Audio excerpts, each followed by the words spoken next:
Good evening, and thanks for tuning in. I'm Jenna Budell with the WJTS News. The Tell City Police Department is asking residents to be on the lookout for a murder suspect in Vigo County. Police say Philip Patterson is 6'4", 205 pounds, and has blonde hair with blue eyes.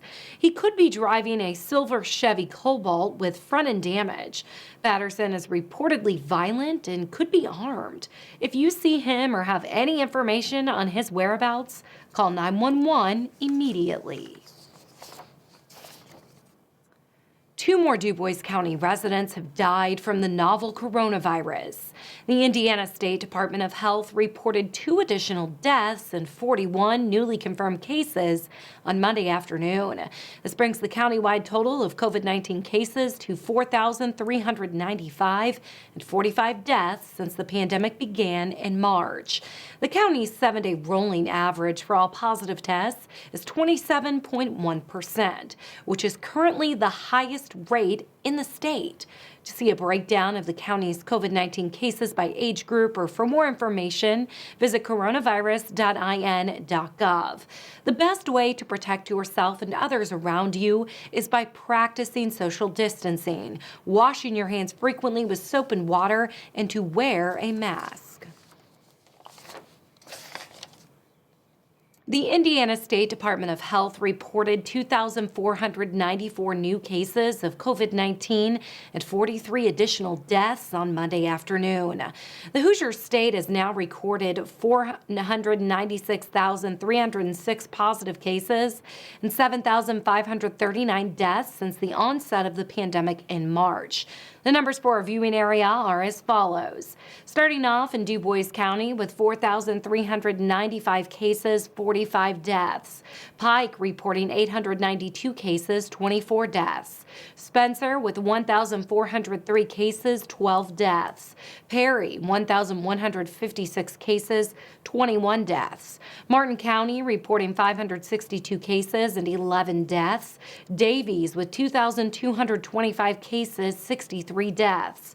Orange, 1,167 cases, 29 deaths. Knox County, 2,800 cases, 37 deaths. Crawford, with 570 cases and 7 deaths. Posey reporting 1,814 cases and 26 deaths. Lawrence, 3,145 cases, 62 deaths. Gibson, 2,932 cases, 50 deaths. Warwick, 5,017 cases, 86 deaths. And Vanderburgh County is reporting 14,942 cases with 189 deaths. To see a map of cases by county, head to coronavirus.in.gov. A new free COVID-19 testing clinic is scheduled to open in Huntingburg this week. The new clinic will be open on Tuesday, December 29th and Wednesday, December 30th from 9 a.m. to 6 p.m. and on Thursday, December 31st from 9 a.m. to 1 p.m. at the Huntingburg Event Center. It will be closed on Friday, January 1st. The last day of operation is Saturday, January 2nd from 9 a.m. to 6 p.m. You don't have to have symptoms to be tested. Children as young as 2 years old can be tested with parental consent. Hoosiers will not be charged for the testing, and insurance is not required. If you have private health insurance, please bring it with you to the clinic. This clinic is for walk-ins only and will serve everyone on a first-come, first-served basis.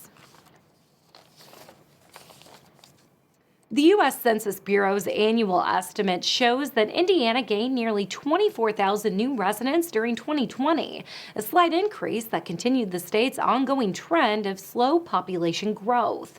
The Hoosier State's population grew to 6.75 million, up from 6.73 million in 2019, an increase of just under 24,000 residents, according to the federal agency's estimates. The Times of Northwest Indiana reports that adjacent Illinois' population fell by nearly 79,500 residents to 12.6 million. The official results of the 2020 census have not yet been released, and the new numbers reflect the Census Bureau's annual estimate and not the official count. The Fernandheim Fest is thanking its sponsors for helping with the crazy year of 2020. With the COVID-19 pandemic canceling the 2020 Heimat Fest, that year's sponsors made it possible for the fest to continue planning for 2021 and enact a giving plan. In addition to meeting additional obligations, the sponsors' financial support helped make the annual raffle and Jeep run possible. Both had record participation from the community. Proceeds from those events allowed the Heimat Fest to donate $5,500 back to the community. The Ferdinand Endowment received $1,500 and the Dubois County Community Foundation General Grants Fund received $1,000. The remainder was split accordingly between organizations that volunteer to help the Heimat Fest operate each year. These groups are the Ferdinand Community Center, NASCAR Club of Southern Indiana, Boy Scout Troop 187, Knights of Columbus, and Forest Park athletic programs, boys basketball, girls soccer, boys soccer, and football. To see a full list of community-minded sponsors, visit FerdinandHeimatFest.com. A sergeant at the Indiana State Police Jasper Post is getting recognized for over 2 decades of service. Sergeant Chad Dick was recently awarded a frame certificate and a longevity pin for his uniform for achieving 25 years of service with the Indiana State Police. Sergeant Dick graduated from the 53rd ISP Recruit School in 1995. The Newton County native grew up in Kentland and graduated from South Newton High School in 1992. He attended both Vincennes University and Indiana State University and studied law enforcement criminology until being hired by the Indiana State Police in August of 1995. After graduating, he was assigned to the Toll Road Post and served as a road trooper before transferring to the Jasper Post in 1997.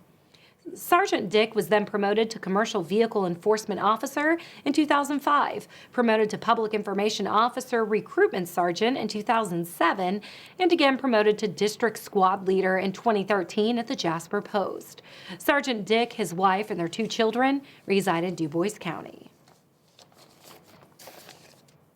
Leaders in the Evansville area say they're expecting action in the coming year toward construction of an Interstate 69 bridge over the Ohio River between Indiana and Kentucky. The biggest step would be federal approval of a route for the new bridge that would cost an estimated nearly $1.5 billion. Indiana Governor Eric Holcomb has included that bridge route decision among his administration's 2021 goals. Funding sources remain uncertain for the bridge project, although Henderson County, Kentucky Judge Executive Brad Schneider says the preliminary work for its construction was getting done. Faculty members at the University of Evansville are on the record as opposing both the university's president and his plan to realign parts of the school. The Faculty Senate on Saturday voted 106 to 19 to endorse the no confidence vote in University President Christopher Petrezkovich. The faculty members are furious that Petrezkovich is moving ahead with a plan to trim some underused majors and lay off some faculty members in order to realign the university. The Faculty Senate says they didn't have any input into the plan. Petrezkovich has said his realignment plan is necessary to help the school survive into the future. Caesars Entertainment officials say the company has reached an agreement to sell a Southern Indiana casino to the North Carolina-based Eastern Band of Cherokee Indians for $250 million. The News and Tribune reports that Caesars Entertainment officials announced the sale agreement for Caesars Southern Indiana on Thursday, ahead of the company's December 31st deadline to divide from the casino operation. The casino is located in the Harrison County town of Elizabeth, across the Ohio River from Louisville, Kentucky. The 20-year-old casino retired its 3-floor riverboat in late 2019 and moved into a new $85 million land-based building. Now stay tuned. Weather and sports are coming up on WJTS News.